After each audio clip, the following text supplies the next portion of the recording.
ಕಬ್ಬಿಗೆ 3,300 ರೂಪಾಯಿ ದರವನ್ನ ನಿಗದಿ ಮಾಡಿ ಸರ್ಕಾರ ಆದೇಶವನ್ನ ಹೊರಡಿಸಿರುವಂತಹ ಹಿನ್ನೆಲೆಯಲ್ಲಿ ರೈತರಲ್ಲಿ ಪರ ವಿರೋಧ ಚರ್ಚೆ ಆಗ್ತಾ ಇದೆ. ಬೆಳಗಾವಿಯಲ್ಲಿ ಪಟಾಕಿ ಸಿಡಿಸಿ ಅನ್ನದಾತರು ಸಂಭ್ರಮಾಚರಣೆಯನ್ನ ಮಾಡ್ತಾ ಇದ್ದಾರೆ. ಆದರೆ ಬಾಗಲಕೋಟೆಯಲ್ಲಿ ಕಬ್ಬು ಬೆಳೆಗಾರರಿಂದ ದ್ವಂದ್ವ ನಿಲುವು ವ್ಯಕ್ತವಾಗ್ತಾ ಇದೆ. ರಾಜ್ಯ ಸರ್ಕಾರ ನಿರ್ಧಾರಕ್ಕೆ ಮುಧೋಳ ರೈತರಿಂದ ವಿರೋಧ ವ್ಯಕ್ತವಾಗಿದೆ. ಸರ್ಕಾರದ ನಿರ್ಧಾರ ಸ್ವಾಗತಿಸಿ ಲೋಕಾಪುರ ರೈತರು ಸಂಭ್ರಮಾಚರಣೆ ಮಾಡಿದ್ದಾರೆ. ಲೋಕಾಪುರದಲ್ಲಿ ಪಟಾಕಿ ಸಿಡಿಸಿ ಸಂಭ್ರಮಿಸಿದಂತಹ ಕಬ್ಬು ಬೆಳೆಗಾರರು ಇನ್ನು ಹೋರಾಟವನ್ನು ಮುಂದುವರಿಸುತ್ತೇವೆ ಅಂತ ಮುಧೋಳ ರೈತರು ಹೇಳ್ತಾ ಇದ್ದಾರೆ. ಇದರಿಂದಾಗಿ ಸರ್ಕಾರದ ಈ ನಿರ್ಧಾರ ಏನಿದೆ, ಈ ಘೋಷಣೆ ಏನಿದೆ, ಈ ವಿಚಾರಕ್ಕೆ ಸಂಬಂಧಪಟ್ಟಂತೆ ರೈತರಲ್ಲೇನೆ ಪರ ವಿರೋಧ ವ್ಯಕ್ತವಾಗ್ತಾ ಇದೆ. ಬೆಳಗಾವಿಯಲ್ಲಿ ಪಟಾಕಿ ಸಿಡಿಸಿ ಅನ್ನದಾತರು ಸಂಭ್ರಮಾಚರಣೆಯನ್ನ ಮಾಡಿದ್ರೆ ಬಾಗಲಕೋಟೆಯಲ್ಲಿ ಕಬ್ಬು ಬೆಳೆಗಾರರಿಂದ ದ್ವಂದ್ವ ನಿಲುವು ವ್ಯಕ್ತವಾಗ್ತಾ ಇದೆ. ಅಂದ್ರೆ ಇದನ್ನ ಅಕ್ಸೆಪ್ಟ್ ಮಾಡ್ಕೊಳ್ಬೇಕಾ ಬೇಡವಾ ಅನ್ನೋದು ರೈತರ ದ್ವಂದ್ವ ನಿಲುವು. ರಾಜ್ಯ ಸರ್ಕಾರ ನಿರ್ಧಾರಕ್ಕೆ ಮುಧೋಳ ರೈತರು ವಿರೋಧ ವ್ಯಕ್ತಪಡಿಸ್ತಾ ಇದ್ದಾರೆ. ಮುಧೋಳದಲ್ಲಿ ರೈತರು ಸಂಪೂರ್ಣವಾಗಿ ವಿರೋಧ ವ್ಯಕ್ತಪಡಿಸ್ತಾ ಇದ್ದಾರೆ. ಲೋಕಾಪುರ ರೈತರಿಂದ ಈ ನಿರ್ಧಾರವನ್ನು ಸ್ವಾಗತಿಸಲಾಗಿದೆ, ಸಂಭ್ರಮಾಚರಣೆ ಮಾಡ್ತಾ ಇದ್ದಾರೆ. ಲೋಕಾಪುರದಲ್ಲಿ ಪಟಾಕಿ ಸಿಡಿಸಿ ಕಬ್ಬು ಬೆಳೆಗಾರರು ಸಂಭ್ರಮಾಚರಣೆ ಮಾಡಿದ್ದಾರೆ. ರಿಫ್ಲೆಕ್ಟರ್ಸ್ ಗಳನ್ನ ಹಚ್ಚ್ರಿ. ಆ ಬೆಳಕಿಗೆ ಯಾವುದೋ ಗಾಡಿ ಬರೋದು ಕಣ್ಣಿಗೆ ಕಾಣಿಸ್ತದೆ. ಒಂದು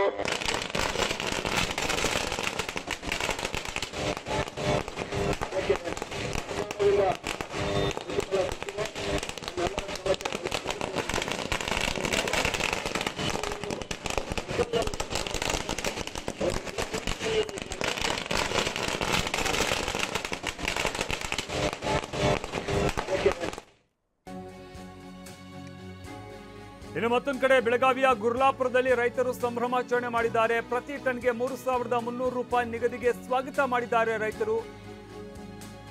ಗುಲಾಲ್ ಹಾಕೊಂಡು ಕುಣಿದು ಕುಪ್ಪಳಿಸಿದ ರೈತರು ರೈತ ಮುಖಂಡರನ್ನ ಹೆಗಲ ಮೇಲೆ ಹೊತ್ಕೊಂಡು ಸಂಭ್ರಮಾಚರಣೆ ಮಾಡಿದ್ದಾರೆ.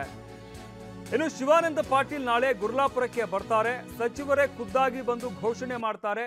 ಸಚಿವರು ಹೇಳಿದ ಬಳಿಕವಷ್ಟೇ ಕಬ್ಬು ಕಟಾವು ಮಾಡ್ತೀವಿ ಅಂತ ರೈತರು ಹೇಳಿದ್ದಾರೆ.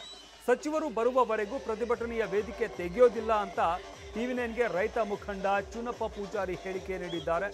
ನಾಳೆ ಖುದ್ದಾಗಿ ಸಚಿವರೇ ಬಂದು ಸರ್ಕಾರದ ನಿರ್ಧಾರ ಏನಿದೆ ಅದನ್ನ ಹೇಳಬೇಕು. ಅದಾದ ನಂತರ ನಾವು ವೇದಿಕೆ ತೆಗಿತೀವಿ, ಹಾಗೆ ಕಬ್ಬು ಕಟಾವು ಮಾಡ್ತೀವಿ ಅಂತ ಹೇಳಿದ್ದಾರೆ.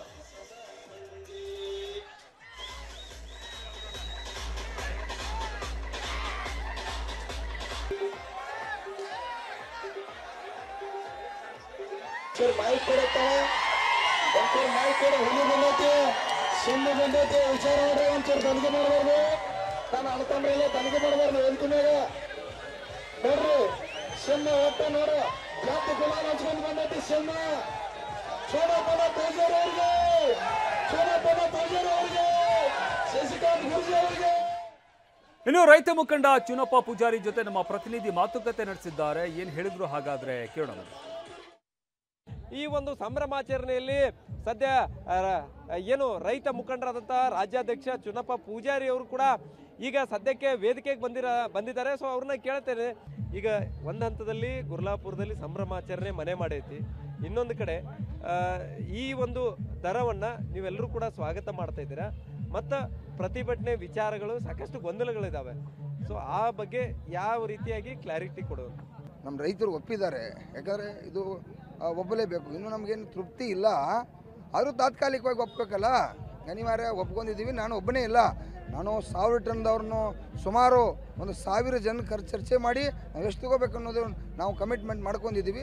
ಆ ತೀರ್ಮಾನ ಪ್ರಕಾರ ಇವತ್ತು ಯಶಸ್ವಿಯಾಗಿದೆ. ಐತಿಹಾಸಿಕ ಚಳವಳಿ, ತಮ್ಮೆಲ್ಲರ ಆಶೀರ್ವಾದ, ನಾಡಿನ ಜನರ ಆಶೀರ್ವಾದ, ಎಲ್ಲ ಪರ ಸಂಘಟನೆಗಳ ಆಶೀರ್ವಾದ, ಇದು ಯಶಸ್ವಿಯಾಗಿದೆ. ನಾಳೆ ಕೂಡ ಇವತ್ತು ಈ ಚಳವಳಿ ಮುಗಿತು ನಾವು ಮನೆಗೆ ಹೋಗ್ಬೇಕನ್ನೋ ಅಂಥವ್ರಲ್ಲ. ಗುರ್ಲಾಪುರದಾಗ ಬೆಲೆ ನಿಗದಿ ಆಗಿದೆ.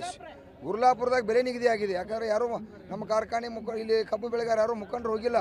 ನಾಳೆ ಬೆಳಗಾವಿ ನಮ್ಮ ಜಿಲ್ಲಾಧಿಕಾರಿಗಳು ಭಾಳ ಅವರು ಕೂಡ ಇವತ್ತು ಶ್ರಮಪಟ್ಟರು. ಜಿಲ್ಲೆ SP ಅವರು ಕೂಡ ಶ್ರಮಪಟ್ಟರು.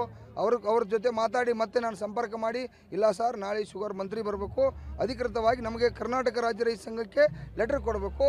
ಮುಖ್ಯಮಂತ್ರಿ ಅವರ ಜೊತೆ 2 ಗಂಟೆ ನಂದು ಸಭೆ 4 ದಿನ ಬಿಟ್ಟು ಆಗುವತ್ತಕ್ಕೆ ಒಂದು ಡೇಟ್ ತೊಗೊಂಬಂದು ಆ ನಿಯೋಗ ಅನ್ನುವುದು ಗೌರವಯುತವಾಗಿ ನಮ್ಮ ಹಲವಾರು ರೈತರ ಕಬ್ಬು ಬೆಳೆಗಾರ ಸಮಸ್ಯೆ ಇದಾವೆ. SAP ಇರ್ಬೋದು, FRP ಇರ್ಬೋದು, ರಿಕವರಿ ಇರ್ಬೋದು, HNT ಇರ್ಬೋದು, ಈ ರೀತಿ ಹಲವಾರು ತೊಂದರೆಗಳಿದಾವೆ.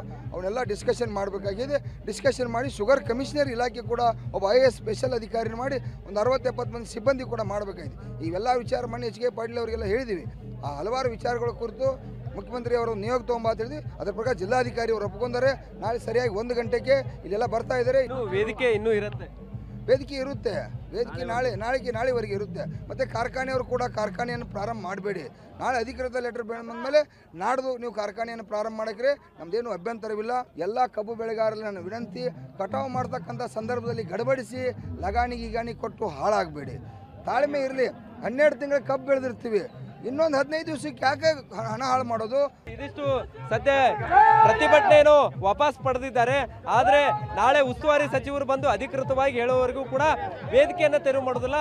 ನಾಳೆ 1 ದಿನ ಸಕ್ಕರೆ ಕಾರ್ಖಾನೆ ಆರಂಭ ಆಗೋದು ಬೇಡ ಮತ್ತು ರೈತರು ಕೂಡ ಕಬ್ಬು ಕಟಾವು ಮಾಡೋದು ಬೇಡ ಅನ್ನುವಂಥ ಮಾತನ್ನು ಕೂಡ ಚುನ್ನಪ್ಪ ಪೂಜಾರಿ ಹೇಳ್ತಾ ಇರುವಂಥದ್ದು. ಕ್ಯಾಮರಾಮನ್ ಪ್ರವೀಣ್ ಜೊತೆ ಸಹದೇವ್ ಮಾನೆ, TV9 ಬೆಳಗಾವಿ.